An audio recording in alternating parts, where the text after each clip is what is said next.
Boldwood presents Blind Pursuit, written by Rob Sinclair and read by Ben Higgins. Chapter 1. Bucharest, Romania. Given the choice, Leah would have dressed more for the weather.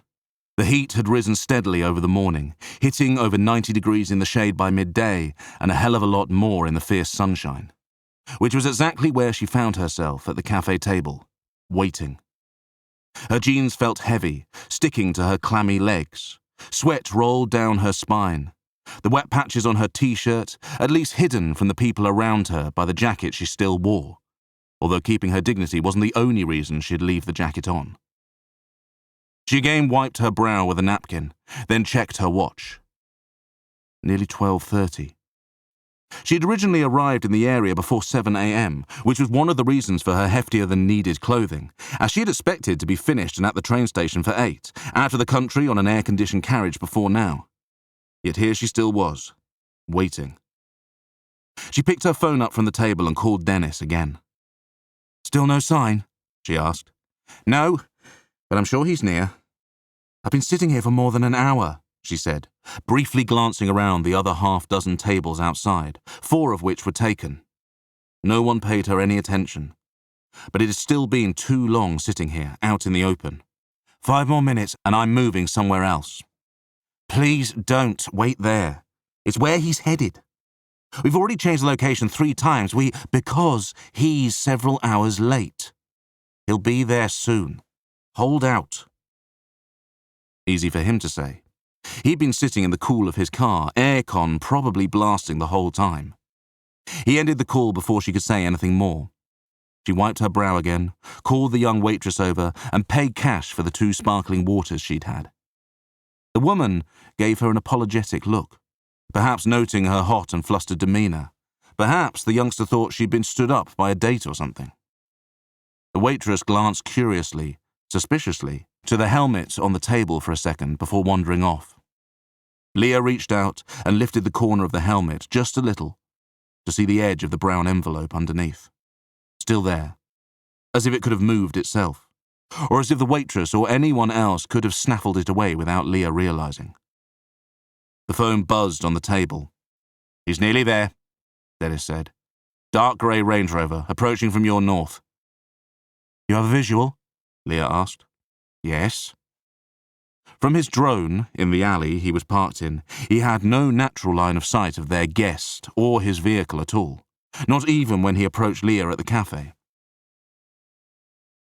She looked off to her left, the wide road leading north. Above the dense tree line rose the top of the Casa Prezai Libere, House of the Free Press. Once the tallest building in the Romanian capital, the looming structure had been built during the communist era, apparently a close mimic of the main building of the Moscow State University, and was intended to house all of the country's printing presses and news staff. House of the Free Press. A grand misnomer if ever there was one. The sheer size of it only added to the contradiction, indicating just how much effort had gone into controlling propaganda and the minds of the public during the communist era. It had worked, but not for long here, before the eventual uprising of the public wanting change. Romania was a very different place post-communism. But even in the modern world, governments across the world strived for control of the public discourse for their own benefit. Just look at the reasons why Leah and Dennis were there in the first place. "You see it yet?" Dennis asked. "Yeah, I see it," Leah answered, her eyes now on the Range Rover a couple of 100 yards in the distance as it travelled with the other traffic in the 2 lanes facing her direction. "Okay, see you soon." She put the phone on the table, then moved her hand to her side to feel the bulge under her jacket. Another of the reasons why she'd kept the outer layer on despite the heat. The Range Rover came to a stop across the street from her. Not a parking area. A man got out of the back, 40 yards away, but she could tell simply from his stature that it wasn't the man she was expecting. She grabbed the phone and dialed Dennis.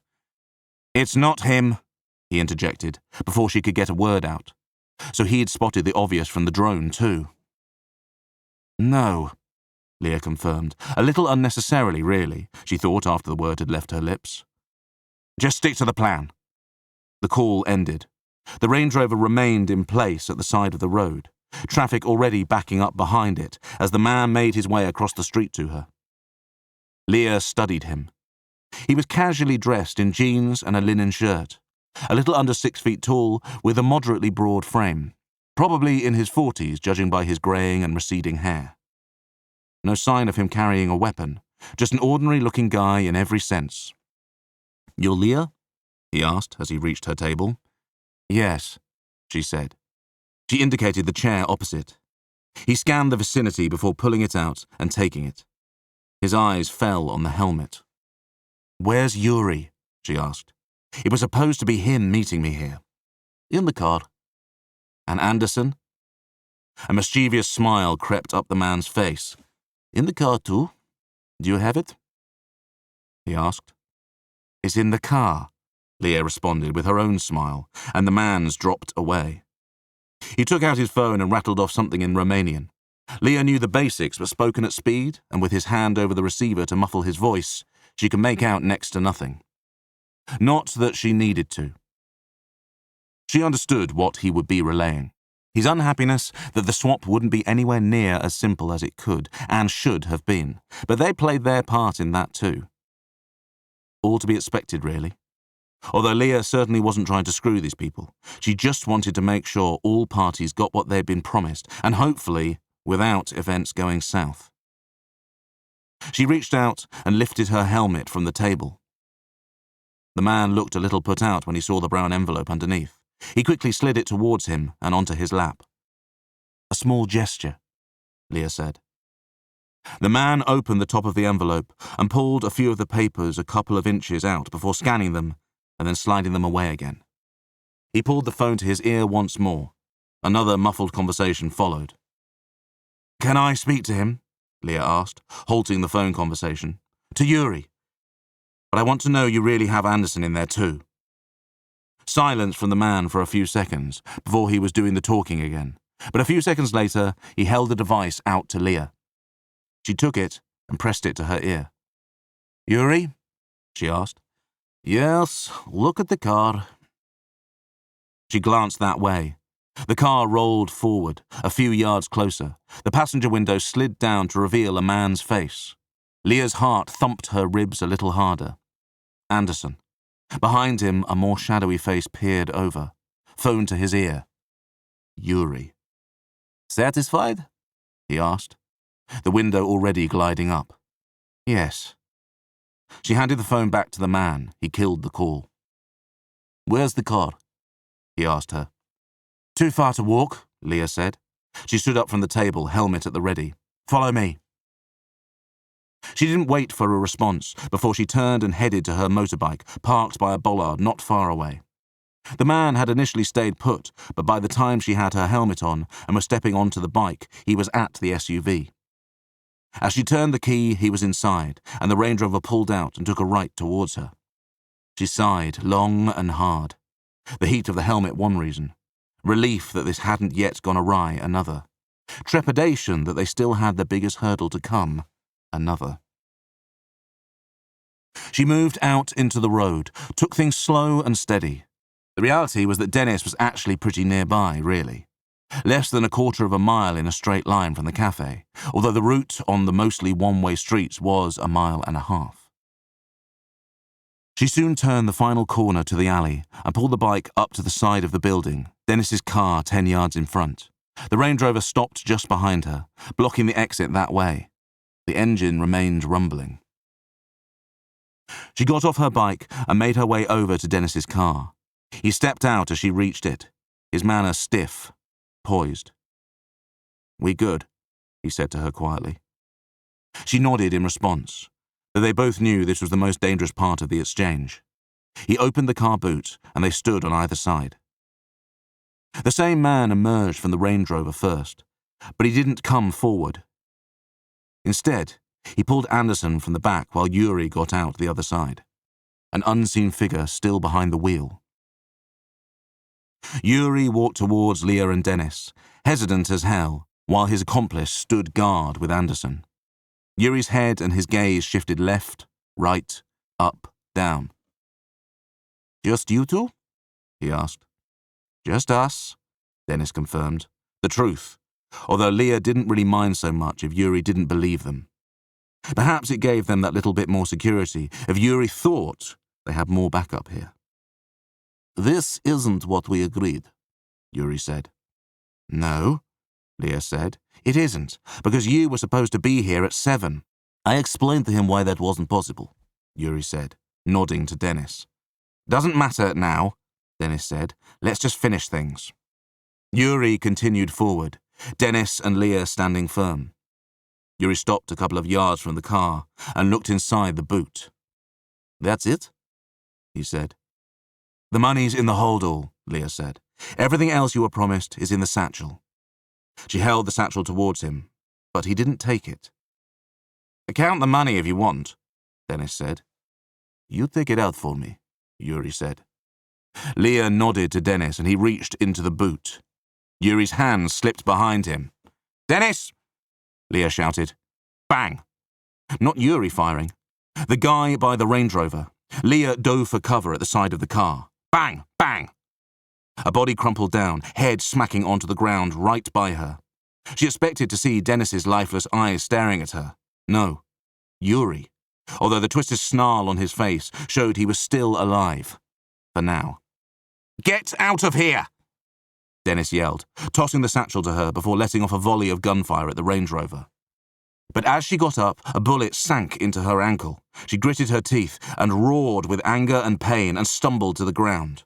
She rolled over onto her back, lifted her gun out to fire back towards the Range Rover. Except the SUV was already moving, gunning towards her, Dennis, his car. Dennis flung himself to the side, and Leah could only turn over and cower before the Range Rover ploughed into the back of the car. Metal and plastic crashed and snapped. Glass shattered. Twisted and broken debris filled the air and splattered down onto her. Leah blinked, blinked, blinked, as she lay on the ground, cheek on the concrete, eyes and mind refocusing. She didn't move her gaze from the satchel a few feet from her grip. A piercing siren filled the air. More than one. Police? A coincidence? No such thing. She bounced to her feet, ignoring the pain in her ankle. Dennis, groggy but conscious. Was he shot? Looked over at her. Go! He shouted. She scooped the satchel from the ground as she moved, ignored the shouting behind her. Whoever was still alive from the Range Rover. The police, too, who'd just arrived en masse. She jumped on her bike. The Range Rover backed away from the crumpled car and then gunned for her as she tugged on the throttle. She swung the bike around and sped off back the way she'd come. The SUV's tyres screeching as the driver tried to follow her move. A quick glance in the side mirror. The Range Rover had turned to follow her out of the alley, a bigger, more powerful, faster machine than hers, on open roads, so she had to do everything she could to avoid them. She took a left, tilting the bike wildly, her knee not far from the road. Sirens multiplied above the whine of her bike and the growl of the Range Rover. She took a right, backed up traffic at the next junction, forced her left. Not the best choice, entering the wild multi-lanes of Kalea Moshilo. Busy at least. Which meant she could bob and weave the bike between traffic. A flashing blue light whizzed past on the other side of the divide. More up ahead. On her side of the road. She flung a right into a narrower road. Hoped to see empty space open up behind her. No. The Range Rover. A motorbike. Not police, just a regular motorbike. No, not regular. More powerful than hers, and not alone. A second slid into the street behind it, and soon both had overtaken the Range Rover. One of the riders pulled a snub weapon. Uzi? Up to fire at her. She skidded around another corner before the rider could unleash, this time a left, aimed to take a quick right after to keep her on the narrower backstreets, but a police car, lights flashing, screeched towards her. She tugged the throttle to clear it before a smash, and then took the next right instead. Another multi-lane road, the Grand Fountain at Boulevardul Uniri in the near distance. She was at full pelt, nothing left to give. The two bikes behind her closing in fast. She jerked on the handlebars to move off from the road onto the grassy verge of the park that surrounded the fountain in the centre of the huge junction. Pedestrians shouted and screamed and dove for cover. A police car raced alongside her on the road a few yards away. Up ahead, two more headed directly for her. The two motorbikes, the Range Rover behind, all working in unison to get her? It made no sense. She twisted the brake as sharply as she could, and the bike violently slowed. She dug her heel into the ground to help it further and to swing the bike around, momentarily forgetting about her injured ankle. She did her best to ignore the agonizing pain. The closest of the motorbike chasers sped past, too much speed, braking too late, and from nowhere a police car bounced over a thicket and smacked the tail end of the bike, sending the rider somersaulting into the water spraying from the fountain. Leah wrenched the throttle and took off again, the road 10 yards ahead. She'd head straight across the lanes of traffic, back into the old town. She had to get away, get some space, call this in, get some help. 5 yards to the road, a clearing opened up. She could see right across the lanes to the other side. Went for it. Didn't see the car until the front tire was already on the tarmac. It swiped across the wheel, sending her and the bike into a terrifying spin. Leah's body flopped and skidded along the road, her body bouncing and scraping across the surface for several yards. Dazed, she was barely aware of the chaos around her, the injury she'd already sustained, the screams of bystanders and the screeching of tires. The only thing that her brain processed was the satchel on the ground next to her, the papers poking out of the torn fabric, covered in her blood, and the sight of the truck just beyond it, hurtling towards her, so close, so big that it filled her whole world in those final split seconds before it ploughed right into her. Chapter 2. Bristol, England. The police station in central Bristol looked like a regular office block from the outside, and pretty much the same inside. At least to the part Callum Murphy was taken to. No holding cells here, no barred windows, no interview rooms with one-way mirrors. But then, he wasn't a criminal.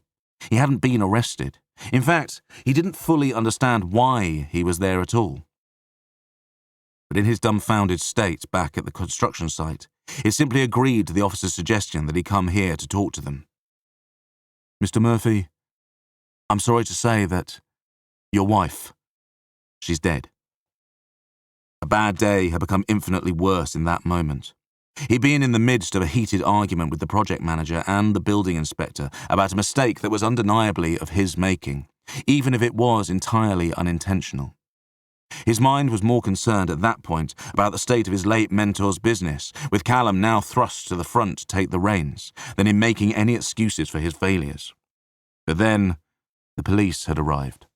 Moments later, his world had shattered, even if none of it made any sense. He'd followed the police here, a woman in clean-cut office wear. She looked like an accountant as much as a police officer, had showed him to this room 15 minutes ago, and since then, he'd been on his own. The room was bright, clean, functional. More of a meeting room than an interview room. The desk in front of him had electrical outlets, USB ports, and there was a window with a pretty crappy view of the overcast city. He jolted when the door opened and two people walked in. Man, woman. Not the same woman as before, although it could well have been a relation given the similar features, similar manner, similar plain clothing. The newcomers wore bland business casual attire. Both were probably mid-30s with seriously stern, sombre faces. Whether that was for Callum's benefit or not, he couldn't be sure. "Mr. Murphy," the woman said as they both took a seat opposite Callum. "I'm DCI Gladstone. This is my colleague, D.I. Poulter." Callum said nothing in return. Gladstone and Poulter shuffled a little, as though not knowing who was supposed to say what next. "Is this normal?" Callum asked. "Excuse me," Gladstone said. "I mean, I've never had to go through this before, but I expected a knock on my door at home, a liaison officer or whatever they're called, to come inside and make me a cup of tea in my own house or something. But instead, I'm here, with two detectives." They glanced at each other.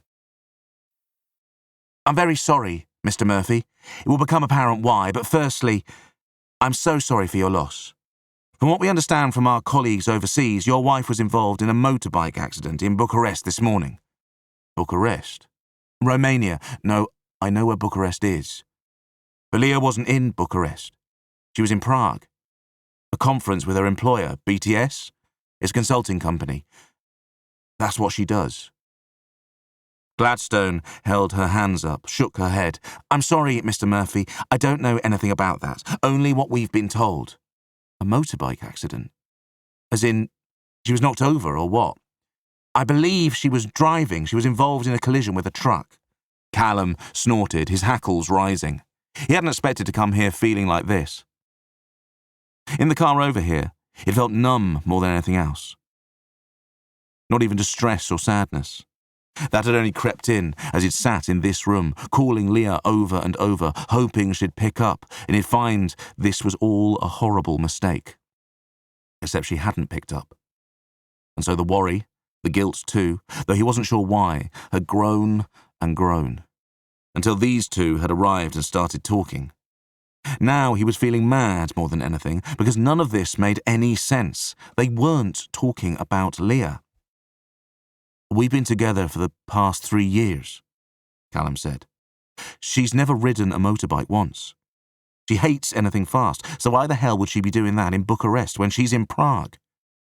Which is what I already told you. He took out his phone again, dialed her number. His initially thudding heart losing its rhythm a bit more with each beat, as ring after ring went unanswered. The detectives said nothing, just held their now more sympathetic gaze on him as they waited for him to concede. The beep for voicemail sounded out in Callum's ear.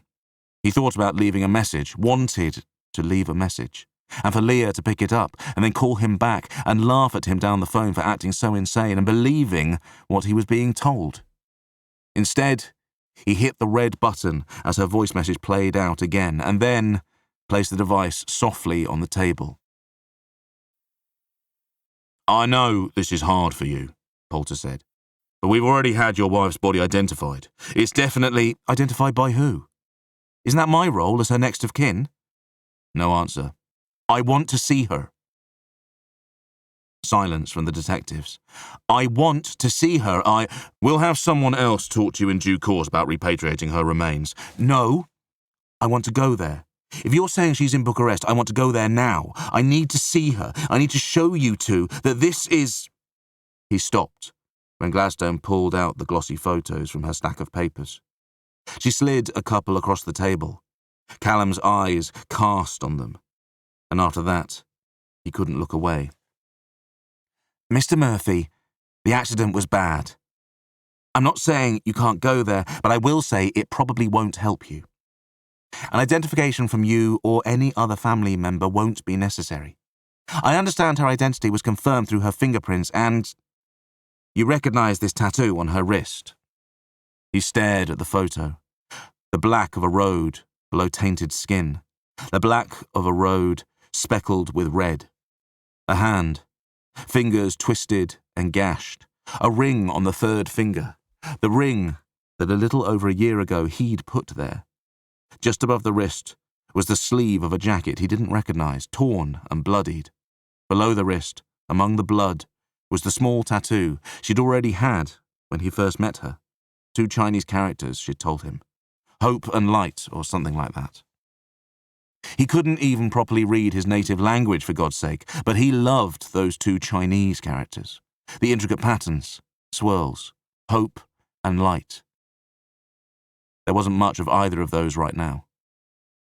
Not for her or for him. Mr. Murphy, that is your wife, isn't it? Poulter asked. Yes. I could show you more, but I really don't think it's necessary. I'm sure you understand why. Callum pushed the photos back across the table. He wanted to erase the images he'd seen. Even more, he wanted to erase the even gorier images that he hadn't seen, of the rest of her. Images that now, swirling in his mind, would likely torment him forever. He noted the tremor in his hand as he pulled it back to his body. Would you like some water? Gladstone asked. Yes, Callum replied, and Poulter got to his feet and left the room. Why am I here? It's quite normal when dealing with an incident like this on foreign soil. A lot of different parties become involved. And this isn't anything like a formal interview, but we do have questions we need to ask you. About what? It's just to understand the situation better, so we have everything on record, at this end and in Romania. You said it was an accident. Is that... Could there... He put his head in his hands, tried to hold his emotions in check. Sooner or later, he'd fail. I don't even know what I'm trying to say. Could the truck driver face charges? Is that what you're asking? I guess. Could they? I'm not close enough to it, but trust me that someone will be. Poulter came back into the room, holding a little plastic cup with a measly amount of water inside. He placed it on the table, but Callum didn't touch it. So, after your questions, I can go? Callum said, his voice monotone, robotic, the nothingness taking over inside him once more.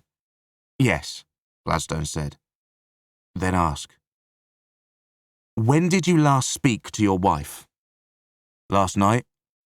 Just after 9 p.m. I called to see how she was, how her day was. She said it had been long and boring. Too much listening to other people talk. She'd already been out to dinner with a group of colleagues and was back in her hotel room. In Prague. It was a video call. She showed me the bloody room. Although Prague, Bucharest, thinking back, the room he'd seen on the call could have been in fucking Bristol for all he really knew. Maybe it'd have been obvious to someone else. Horace Gump. Only minutes before the police had arrived, that's exactly what that prick Wilson, the outsourced project manager on the old factory site, had called him. Yeah, Wilson, with his degree in something or other and a professional qualification in something or other else fancy-sounding thing. That he'd earned entirely in a classroom and not the real world was pretentious, obnoxious, but perhaps he was right about Callum. You said your wife worked for BTS. She has done since before I met her. In fact, it's how I met her, kind of. You work for them too? No. So what is it you do? Callum paused before answering that one. I'm just a builder. I work for Worthington Construction. A couple of nods to that. Perhaps they'd heard of the small firm before, given the reputation of its founder, George, an expert in his field who'd overseen some of the most impressive developments in the area over recent years. Until his untimely death 9 months ago from a heart attack while walking his dog on the estuary. I'm just a builder. Really, Callum was supposed to be much more than that now, but the events of the morning were just the latest stark example of his limitations being brutally exposed. So when you met her, we were both travelling, her on business, me for pleasure. We happened to be in the same hotel. I'm sorry, why is any of this important? Like I said, we just need to tick some boxes, make sure we understand her last movements. Yeah, now I'd really like to do that because last night she was in Prague and now you're telling me this morning she was killed in a motorbike crash in Bucharest. Poulter and Gladstone both held their tongues for a few seconds, as though aware Callum was teetering, as if pushed the wrong way he might explode, either with anger or despair. As far as you're aware, was your wife in any trouble? Was she afraid that anyone might want to hurt her? Callum balled his fists, channeling the building anger. Are you saying there's a chance someone did this to her deliberately? You told me it was an accident. We honestly don't know, Poulter said. But we're asking you if you think that's a possibility. When she left home 3 days ago, Callum trailed off, shaking his head, eyes welling, remembering that uneventful morning, a hug, a bland kiss on the cheek as he ate his cereal, the last time he'd ever touch his wife. There was nothing wrong at all. Poulter leaned over to Gladstone, and the two of them exchanged hushed words for a few seconds. Okay, Mr. Murphy, I think we've taken up enough of your time, Poulter said. That's it? That's all we need for now? Once again, I'm very sorry for your loss, Gladstone said. Is there anyone we could call for you? A friend? A family member? I just want to go home. Okay. Someone will be in shortly to take you out. They both left. Callum remained seated, for a few seconds at least. Then he got up and moved over to the window. Dusk outside. Streetlights were flicking on here and there. The heavy rain outside only compounded his downtrodden mood.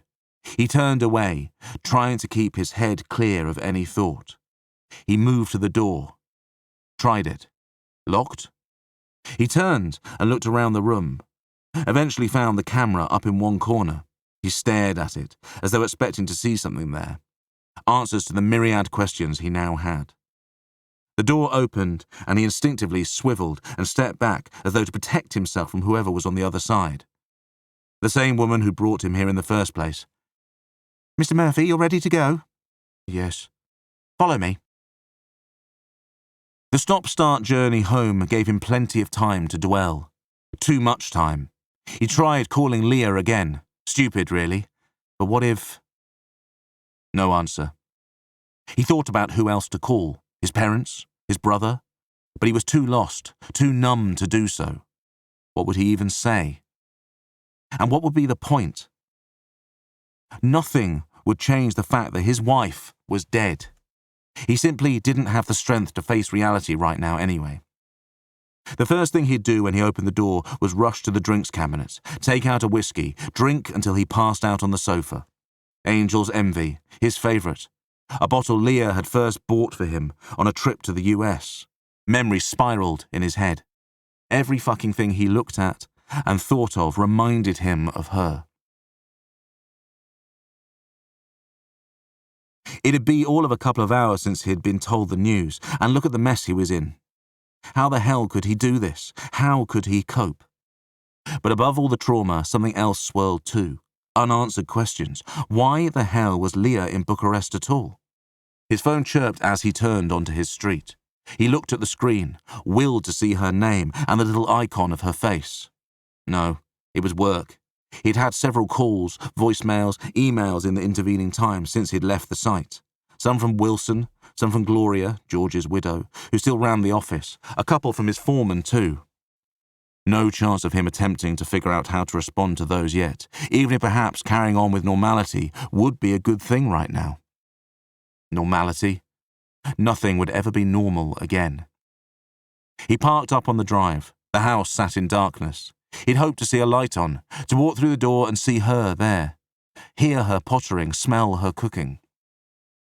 He opened the front door and there was nothing, just a damp chill and a lonely mustiness, as though even the house itself was in mourning. He flipped on the light in the hall, took off his shoes and jacket, the latter already dripping from the continued rain outside which drummed against the window panes. He moved across the hall and reached for the living room light switch. Hadn't quite found it when he noted the droplets of water on the floor, further along the hall, in the kitchen too. His finger flipped the switch as his brain scrambled to process. He froze when he saw the figure in the armchair across the room. "Callum, don't be alarmed," the man said, his hands outstretched across the chair arms. "I'm not here to hurt you." Fight or flight. Initially, Callum didn't do either. "Who are you?" Seemed like a good enough question if he was just going to stand there like a mug. "I'm sorry about what happened to Leah," the man said. Anger now, fight or flight. The first one was about to win out. He wanted to lash out. He'd charge across the room and tear this intruder from limb to limb. "Please," the man said, as though picking up on the threat, "I'm not here to cause trouble. I'm only here to talk to you." "About what?" "About Leah." "You knew my wife?" A nod. "I've never seen you before." "I know, and I realise that this is going to be hard to understand right now. At any time, really. Perhaps take a seat." "I'm good. Say what you've got to say.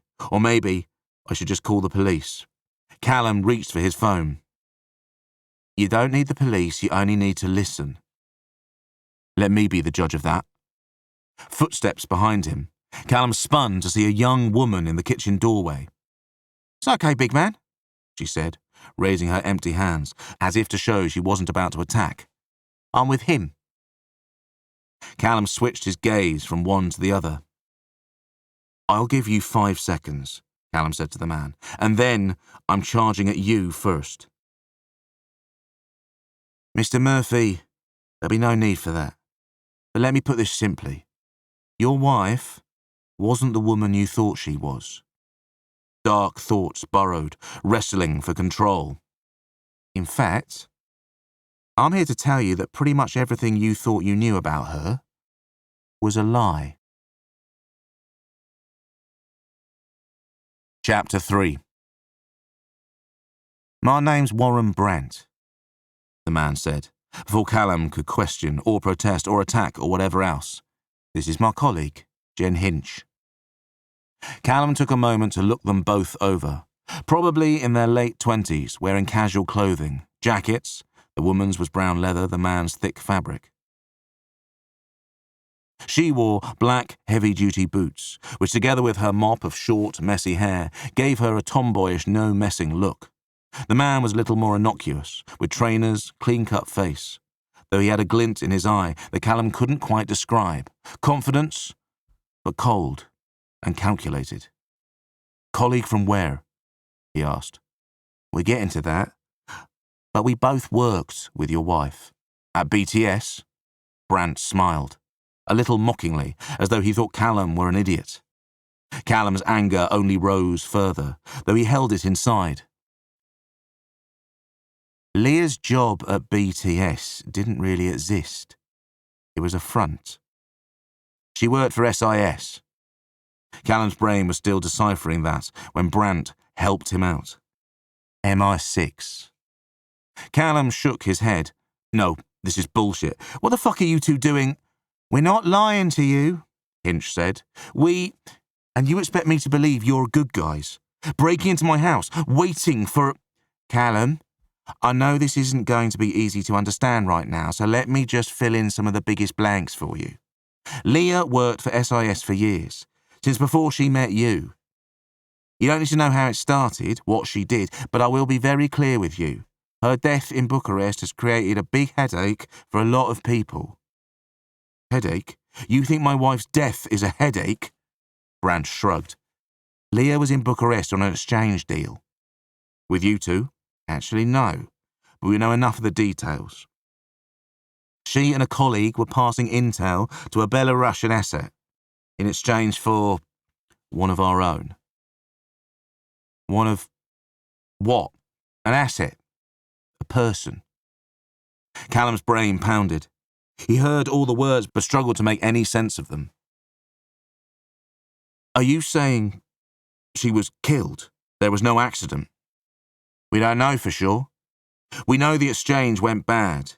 We know both assets ended up dead. And we know that the intel that was supposed to be part of the deal is now missing." "Missing?"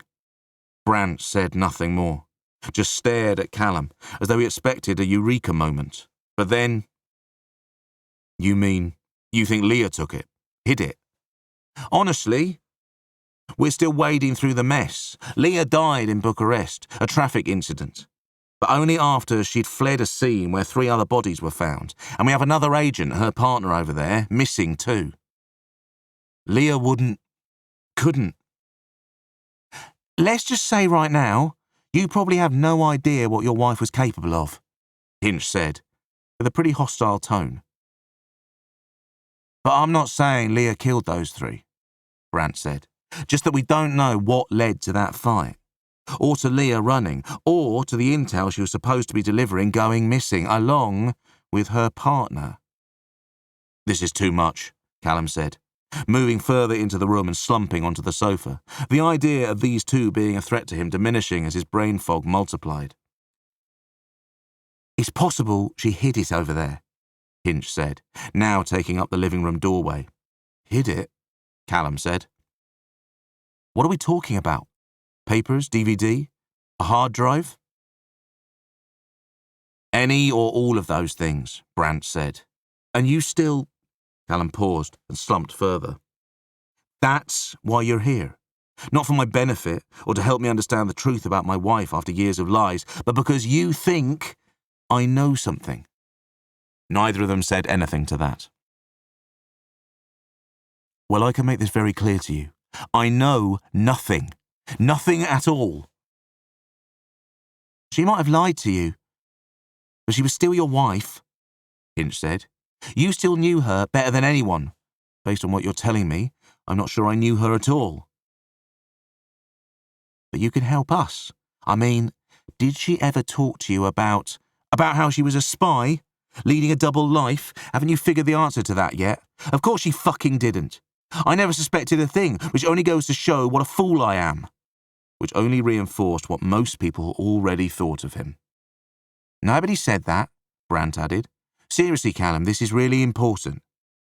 If there's anything, anywhere, I don't know anything, he shouted, the force of it enough to keep both Brandt and Hinch from responding straight away. You two should leave. I can't do this right now. He stood from the sofa, chest puffed up, confidence and defiance taking over. Brandt rose too. At first, Callum thought it was to comply, or perhaps even to attack, but no. A look of concern had spread across his face. Callum looked at Hinch. Concern there too, as she tilted her head slightly, finger to her ear, as if to... earpiece, which meant it wasn't just these two. We need to go, she said to Brandt. What's happening? Callum asked to no response. In fact, the other two didn't move a muscle despite Hinch's words. Because both were listening to the sounds from outside. Vehicles arriving, not high revs, armed raid style, just two cars, engines humming, quietly coming to a stop on the road outside.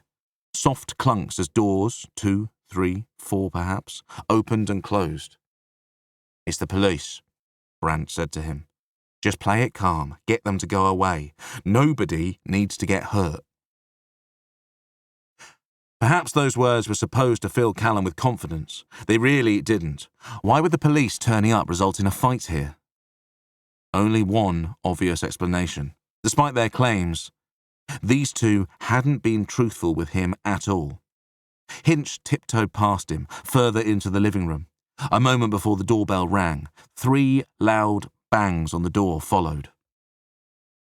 Callum caught Brandt's eye again. Not an imploring look from him, more a warning. He made his way to the door, stopped right by it. Who is it? Callum shouted out. Mr. Murphy, my name is DCI Jasper. He slowly opened the door a few inches, enough to stick his head out. He didn't recognize the woman who'd spoken.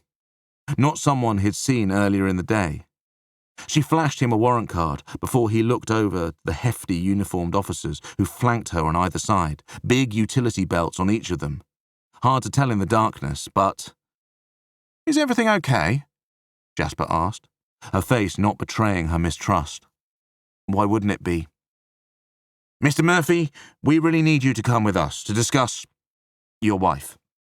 Why the pause, and the glance over his shoulder? She knew something wasn't right.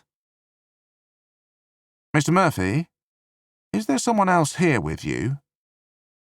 Just a friendly neighbour, Hinch said, coming out of the living room, one hand behind her back, but with a wide and easy-going smile on her face. She'd taken her leather jacket off now, shoes too, as though to make herself look more at home. She sauntered up to Callum and put her hand on his shoulder.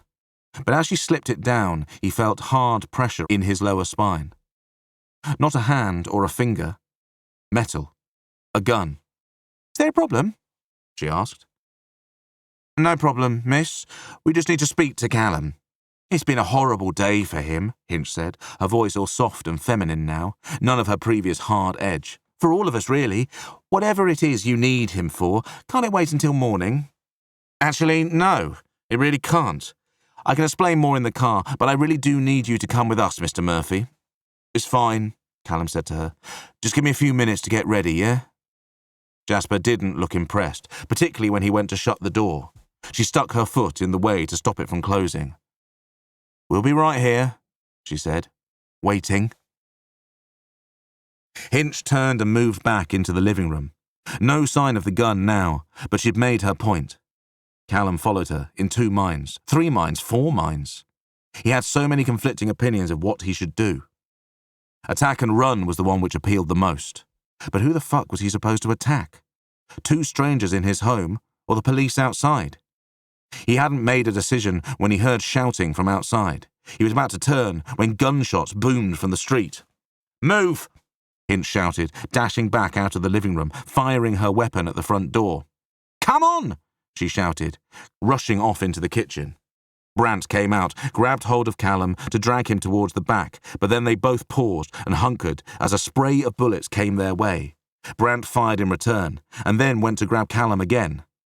Except Callum didn't go with him this time. Instead, he rose up and sent his elbow crashing under Brandt's chin before he slammed him up against the kitchen doorframe, knocking the wind from him. His gun spilled. Callum thought about going for it. "Callum, you idiot!" Hinch screamed. Callum took no notice as he turned and dashed for the front door, hands above his head. "Don't shoot! Don't shoot!" Hands grabbed him as he rushed out onto the front step. "Callum!" came the angry shout from behind. Brandt. But Callum was already being shepherded away. A dark figure lay on the ground at the edge of the driveway. A man, guns down. An armed officer stood over him. "Get in the car," a male voice demanded, a moment before Callum was bundled inside a vehicle, his brain screaming that maybe he'd just made the biggest mistake of his life.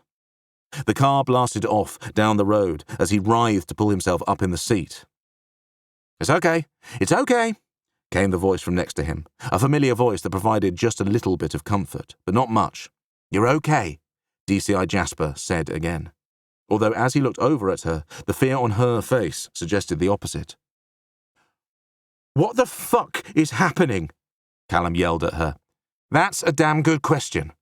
Who were those people? Why were they at my house?" No answer. "Do you know them?" Jasper shook her head. "No, not exactly." "Not exactly? What are you—" "I'm sorry, this is as new to me as it is to you."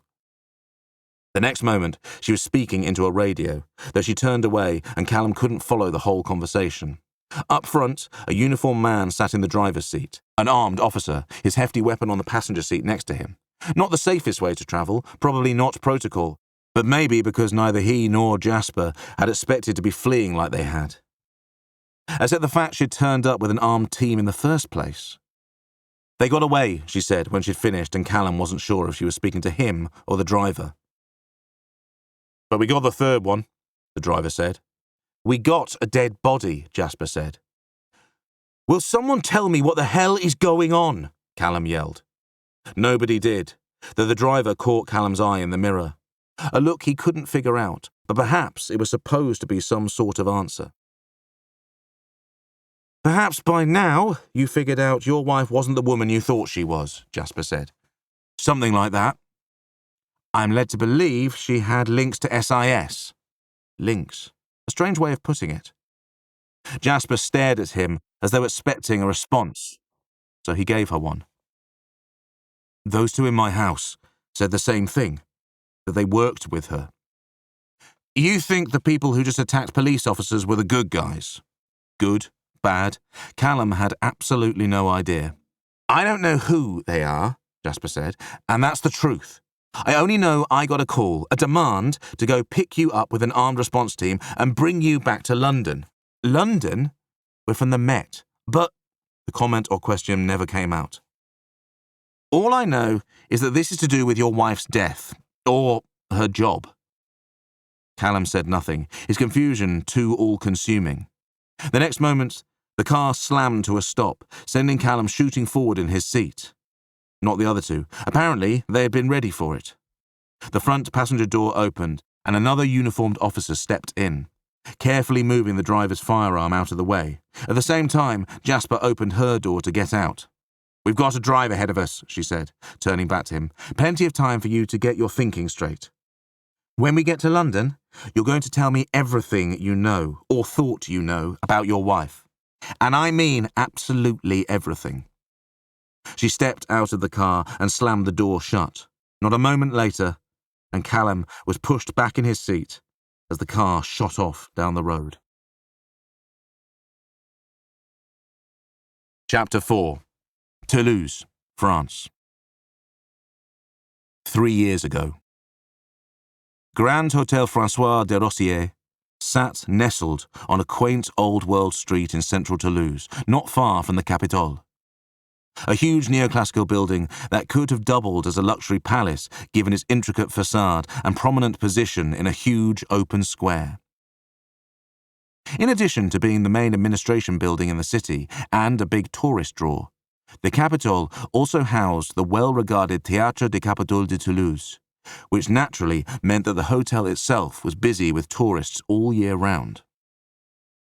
On evenings when the opera was running, every bar and restaurant in the area was jam-packed with smartly dressed men and women taking advantage of the supposedly special pre-theatre offers, which were generally exorbitantly priced. Leah had stayed here before on an opera night. Luckily, that wasn't tonight. Nothing for several weeks, actually, which meant the hotel was busy but not full to bursting, and there was no queue as Leah checked in. Dennis milled about in the lobby, playing on his phone. Even though they'd travelled to the city together, they'd separated earlier, and he'd arrived at the hotel 20 minutes before her. They'd keep their visible interactions here to an absolute minimum. At least that was the theory. But Leah knew by now that Dennis didn't always follow such details to the letter. Basically, because he saw himself as a bit of a maverick, the cool kid who could do what he wanted. At least, as long as none of their superiors were watching or listening. Which probably explained why he was still hanging around in the lobby, waiting for her, when the sensible and planned thing for him to do was to have gone straight to his room. Soon as she was done...